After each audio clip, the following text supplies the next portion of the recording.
Hi, Shannon Cutler here from Parksville, BC, McDonald Realty, and I'm at the house flip project right now.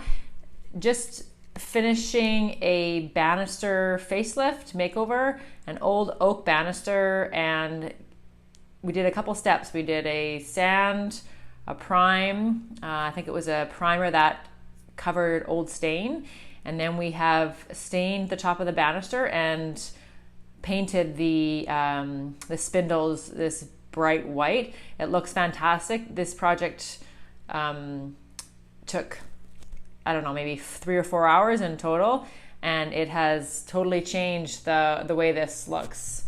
Have a quick peek at it, and you'll see the top of this is nice and dark brown, nice and rich, and then the spindles are white, bright white and smooth. It looks like it's always been this way, and it's brand new. This banister is probably 45 years old. Looks fantastic.